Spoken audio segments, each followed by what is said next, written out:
Hello friends. आप लोगों के पास बहुत सारे स्मार्टफोन्स सभी के पास पर्सनल हैं।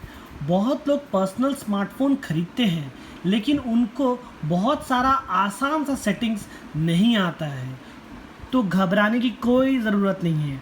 आज मैं इस वीडियो में आपको सारे बेसिक इन्फॉर्मेशन इसमें दूंगा। आप इसको देखकर अपने फ़ोन के सेटिंग्स में आप सब कुछ कर सकते हैं। हेलो दोस्तों, ब्रांड इन्फोटेक में आप सभी का स्वागत है।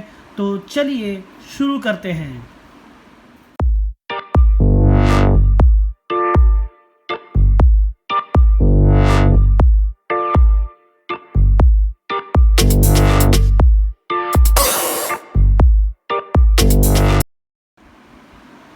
दोस्तों, सबसे पहले मैं आपको बता दूं, लैंग्वेजेस के प्रॉब्लम बहुत होते हैं।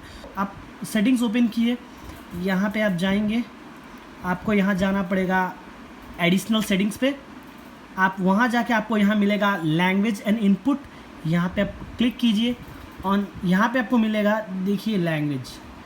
यहाँ पे आपका कोई भी लैंग्वेज आपको चाहिए, आप इस फ़ोन को चला सकते हैं। आप कोई भी लैंग्वेज सेलेक्ट कर सकते हैं जिसको आप कंफर्टेबल यूज़ कर पाएँ। तो आप इस तरह लैंग्वेज यूज़ कर सकते हैं अपने फ़ोन पे। दूसरा सेटिंग्स आपको यहाँ मिलता है इनपुट मेथड का, वो आपको करंट कीबोर्ड में दिखेगा। यहाँ पे आप क्लिक कीजिए, यहाँ पे आप 3 ऑप्शंस मिलेंगे आपको यहाँ, तो जो कि है गूगल वॉइस टाइपिंग, जी बोर्ड और गूगल इंडिकेट कीबोर्ड करना पड़ता है। एक्चुअली मैंने गूगल इंडिकेट कीबोर्ड को डाउनलोड किया था, तो इसीलिए ये ऑप्शन दे रहा है। ये जो जी बोर्ड है ये आपका डिफ़ॉल्ट ऑप्शन रहेगा। अगर आपको कीबोर्ड नहीं यूज़ करना है, अगर आपको वॉइस टाइपिंग से यूज़ करना है, तो आप गूगल वॉइस टाइपिंग का यूज़ कर सकते हैं। चलते हैं मैनेज कीबोर्ड पे। मैनेज कीबोर्ड पे आप देख सकते हैं जी बोर्ड, मल्टी गाइंग टाइप्स, सेटिंग्स। आप इसमें बहुत सारे सेटिंग्स कर सकते हैं। तो यहाँ से आप अपने थीम को चेंज कर सकते हैं। आपका कीबोर्ड का बैक थीम अब कैसे होगा, आप ये सब लैंडस्केप डाउनलोड कर सकते हैं। वो आपकी मर्ज़ी, आप किस तरह भी कर सकते हैं। तो चलिए आगे चलते हैं। यहाँ keyboard, mouse and track pad, यहाँ पे भी आप कुछ चेंजेस कर सकते हैं। पॉइंटर का जो स्पीड है ये आप बढ़ा सकते हैं, कमा सकते हैं। तो चलिए सेकंड सेटिंग्स पे आते हैं। वो आपको मिलेगा डेट एंड टाइम। वो उस पर भी आप पहले एडिशनल सेटिंग्स पे जाइए, फिर आपको मिलेगा डेट एंड टाइम, यहाँ क्लिक कीजिए। यहाँ आपको दिखेगा ऑटोमेटिक डेट एंड टाइम। पहले इसको आपको ऑफ़ कर देना है। इसको ऑफ़ करने के बाद यहाँ पे आप सेट डेट कर सकते हैं। देखिए, जैसे आज का डेट है 9 जून 2021, इस तरह आप सेट करते हैं। जून, जुलाई, अगस्त, इस तरह आपका जो भी डेट रहेगा आप इस तरह 21, 22, 23, 24 या जो भी डेट रहेगा आप उसको इस तरह कर सकते हैं। ओके, टाइम को भी आप इस तरह ही सेट कर सकते हैं। ठीक है, AM या PM आप सेट कर सकते हैं। ओके, तो फिर इसको आप सेट करके इसको आप ऑटोमेटिक ऑन कर दीजिए। जब भी आप ऑटोमेटिक ऑन कर देंगे तो ये ऑटोमेटिकली आपका phone automatically date and time schedule होता रहेगा। चलते हैं नेक्स्ट चीज़ पे। यहाँ पे दिया गया है, आपको देखेगा डुअल क्लॉक का ऑप्शन और टाइम फॉर्मेट का ऑप्शन। आप टाइम फॉर्मेट में उसको आप ऑटो रखिए, क्योंकि बेस्ड ऑन ये लैंग्वेज पे ही ये चलेगा। ठीक है, और यहाँ पे डुअल क्लॉक का जो ऑप्शन है उसको आप ऑन करके रखेंगे तो आपका होम स्क्रीन और लॉक स्क्रीन दोनों पे डुअल क्लॉक शो होगा। तो देखिए मैं करके दिखा देता हूँ। ये ऑफ़ किया, ये मैंने फिर से इसको ऑन किया, तो यहाँ देखिए लिखा हुआ है dual clocks will be displayed on the lock screen, home screen. चलते हैं नेक्स्ट सेटिंग्स पे, वो है पासवर्ड एंड सिक्योरिटी। देख लेते हैं पासवर्ड एंड सिक्योरिटी को कैसे ऑन करते हैं। तो हम पहले जाएंगे सेटिंग्स पे। सेटिंग्स पे आपको यहाँ मिलेगा पासवर्ड एंड सिक्योरिटी का ऑप्शन। यहाँ पे आप पासवर्ड एंड सिक्योरिटी पे क्लिक कीजिए। यहाँ पे आपको मिलेगा पासवर्ड। पासवर्ड में जब आप क्लिक करेंगे तो यहाँ पे आपको 3 ऑप्शंस मिलेंगे, पैटर्न, पिन एंड पासवर्ड। मैं यहाँ पे पिन करके दिखा रहा हूँ, तो आप पैटर्न और पासवर्ड को भी यूज़ कर सकते हैं। चलिए पिन को क्लिक करते हैं। यहाँ पे दिखा रहा है remember your lock password, if you forget you will erase all data including photos, contacts. अगर आप ये पासवर्ड को भूल गए तो यहाँ पे लिखा हुआ है कि यहाँ पे जो फ़ोन पे जितने सारे डेटास है वो सारे इरेज हो जाएंगे। ओके, तो आपको ये भूलना नहीं है, बहुत ही अच्छे तरीके से आपको पासवर्ड देना पड़ेगा। देखिए मैं दे रहा हूँ 1, 2, 3 एंड 4। ओके, कंटिन्यू पे क्लिक कर देना है आपको कंफर्म के लिए 1, 2, 3, 4। आपको अगर लग रहा होगा कि आपका पासवर्ड गलत है तो एक बार आप क्रॉस चेक कर सकते हैं। ये जो आई वाला बटन दिख रहा है आपको यहाँ पे एक बार क्लिक कर लेना है। आपको ये दिख गया 1, 2, 3, 4, आपको यहाँ पे ओके कर लेना है। देखिए यहाँ पे बोल रहा है कि ऐड फिंगरप्रिंट, तो आपके फ़ोन पे अगर ऐसे फिंगरप्रिंट है तो आप वहाँ पे फिंगरप्रिंट लगा सकते हैं। देखिए ये मैंने फिंगर लिया और यहाँ पे ऐड पे क्लिक किया, यहाँ पे देखिए मैं फिंगर क्लिक कर रहा हूँ 1। देखिए यहाँ पे बहुत टाइम्स क्लिक करना पड़ेगा जब तक ये फिंगरप्रिंट ना ले ठीक से, ठीक है। अगर आपको लगता है कि आप ये फिंगर को छोड़ के आप ये फिंगर को भी यूज़ कर सकते हैं, मीन्स लेफ्ट फिंगर को भी, तो इसको भी आप 1 टाइम और टच करा सकते हैं, 2 टाइम्स। मैंने इसको 3 टाइम्स क्लिक कराया है, ओके। फिर मैं ये वाला को क्लिक करा रहा हूँ, फिर मैं इसको भी क्लिक कर रहा हूँ, फिर मैं राइट को क्लिक कर रहा हूँ, फिर मैं लेफ्ट क्लिक कर रहा हूँ। क्योंकि मैं ये दोनों फिंगर्स इसलिए कर रहा हूँ क्योंकि ये देखिए यहाँ पे दिखा रहा है एडेड सक्सेसफुली। मैं ये दोनों फिंगर इसलिए दिखा रहा हूँ क्योंकि ये दोनों फिंगर्स को मैं इस फ़ोन पे सेट कर दे रहा हूँ इस फिंगरप्रिंट के साथ, जिसका फिंगरप्रिंट 1 पे दिया हुआ है। ये मैं डन कर दिया। अब मैं आपको दिखाता हूँ, अगर मैं इस फ़ोन को अगर मैं लॉक कर दूँ एक बार, देखिए मैंने लॉक कर दिया, मैंने कोई पासवर्ड नहीं मारूंगा।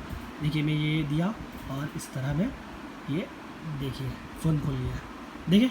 और इसको अगर मैं ऑफ़ कर दूँ फिर से, और अगर मैं ये वाला फिंगरप्रिंट यहाँ देता हूँ तो देखिए फिर से बना गया। तो देखिए, तो इसी तरह आप बहुत ही इजी तरीके से अपने फ़ोन पे पासवर्ड लगा सकते हैं, ओके। तो चलिए देख लेते हैं हमारा नेक्स्ट सेटिंग्स जो है वो मैं आपको दिखाता हूँ डिस्प्ले का। तो डिस्प्ले का सबसे पहला सेटिंग्स वो आपको मिलता है, वो मिलता है ब्राइटनेस लेवल। मैंने इसको ऑटोमेटिकली इसीलिए ऑन करके रखा है क्योंकि अगर इसको ऑटोमेटिक आप ऑफ़ करके रखते हैं तो आपको हर बार ब्राइटनेस बढ़ाना कमाना अपने मैनुअल से करना पड़ेगा। तो फ़ोन को आपके पास लाइट जैसे भी मिलती है वो स्मार्टफोन ऑटोमेटिकली अपने लाइट को कमाती है या बढ़ाती है, वो अपने हिसाब से कर लेती है। चलते हैं नेक्स्ट चीज़ पे, वो आता है रीडिंग मोड। और आपके बच्चों के लिए सभी के लिए हानिकारक है। रीडिंग मोड को आप जब भी बच्चे को हाथ में फ़ोन देते हैं, अगर वो ऑनलाइन क्लास कर रहे हैं तो आप ये रीडिंग मोड को ऑन कर दें, क्योंकि इससे उन बच्चों के आइज़ में एक प्रोटेक्शन आता है।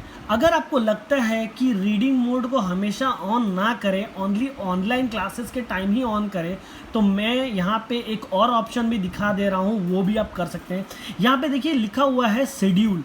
आप ये शेड्यूल को ऑन करेंगे तो यहाँ पे दिखा दे रहा होगा, देखिए यहाँ पे कस्टम पे turn on and turn off. तो ये टर्न ऑन पे आप क्लिक करिएगा और वहाँ पे आप टाइम दे दीजिएगा आपके बच्चों का कभी क्लास शुरू होता है, एंड टर्न ऑफ पे आप यहाँ पे भी क्लिक करके ये दे दीजिएगा कि उनका क्लास ख़त्म कब होता है। जब भी आपके बच्चों का क्लास ऑन होगा, रीडिंग मोड फ़ोन पे ऑटोमेटिकली टर्न ऑन हो जाएगा, जिससे आपके बच्चों का प्रोडक्शन बढ़िया होगा। चलिए नेक्स्ट सेटिंग्स पे हम देखते हैं हमें क्या मिलता है। वो मिलता है कलर स्कीम का। कलर स्कीम मैंने ऑटो इसलिए रखा है क्योंकि कलर आपका ऑटो जब तक रहेगा तो वो कलर कम्बिनेशन जो फ़ोन का स्मार्टफोन का है वो बहुत ही बढ़िया आता है। सैचुरेटेड एंड स्टैंडर्ड आप अपने हिसाब से कर सकते हैं, वो तो आपकी मर्जी। चलते हैं नेक्स्ट मोड पे। यहाँ पे आता है डार्क मोड। डार्क मोड को अगर आप ऑन कर लेते हैं तो देखिए क्या होता है, ये देख रहे हैं, इस तरह दिखेगा आपको। अगर आप डार्क मोड को भी शेड्यूल करना चाहते हैं तो वो भी आप कर सकते हैं, जैसे मैंने पहले दिखाया था आपको रीडिंग मोड का, तो उसी तरह आप डार्क मोड को भी शेड्यूल कर सकते हैं। ये मैं क्लिक किया, यहाँ पे देखिए turn on and turn off का ऑप्शन, तो आप इसको भी इस तरह कर सकते हैं। चलते हैं नेक्स्ट ऑप्शन पे। आपको यहाँ मिलता है सिस्टम फॉन्ट्स का। सिस्टम फॉन्ट्स में आप अगर क्लिक करें तो यहाँ पे मैं थीम्स बोल के एक एप्लीकेशन है जो Xiaomi के तरफ से प्रोवाइड होता है, तो मैंने इसमें फ़र्स्ट ऑफ ऑल रजिस्ट्रेशन कर लिया है। आप भी चाहें तो अगर आपके Xiaomi का फ़ोन हो तो आप रजिस्ट्रेशन कर सकते हैं। इसको इंस्टॉल करने एंड रजिस्टर करने के बाद आपको इस तरह कुछ फ़ॉन्ट्स दिखेंगे। आप कोई भी फ़ॉन्ट्स ऐसे क्लिक करके उसको डाउनलोड करके, यहाँ देखिए ऐसे जैसे कोई भी फ़ॉन्ट्स को आप डाउनलोड करके आपको यूज़ कर सकते हैं, वो आपकी मर्ज़ी। आपको डिफ़ॉल्ट फ़ॉन्ट्स दिया हुआ रहता है। बात करते हैं टेक्स्ट साइज़ की, तो टेक्स्ट साइज़ में मैं लार्ज रखा हूँ। आपको अगर छोटे लगते हैं या आपके बच्चों को अगर लगता है कि वो थोड़े बड़े लेटर्स या बड़े कैप्स यूज़ करें तो वो वहाँ आप एक्सेल को भी यूज़ कर सकते हैं। तो ये तो आपकी मर्ज़ी, आप किसी भी तरह इसको सेटिंग्स कर सकते हैं टेक्स्ट साइज़ में जाके। ऑटो रोटेशंस को मैंने ऑफ करके रखा है। तो बात मैंने इसीलिए इसको ऑफ करके रखा है क्योंकि मैं बहुत टाइम जब काम करता हूँ तो ऑटोमेटिकली रोटेट हो जाता है, तो इसके लिए मुझे बहुत सारे दिक्कतों का सामना करना पड़ता है, इसीलिए मैंने ऑटो रोटेट को ऑफ करके रखा है। तो दोस्तों आज के लिए बस इतना ही। अगर आपको ये वीडियो हेल्पफुल लगा है तो आप हमारे चैनल को लाइक करें, शेयर करें और सब्सक्राइब करें। ऐसे ही लेटेस्ट वीडियोस मैं आपके लिए हमेशा लेके आता रहूँगा। आज के लिए बस इतना ही। मिलते हैं आपसे हम नेक्स्ट वीडियो में, तब तक के लिए जय हिंद।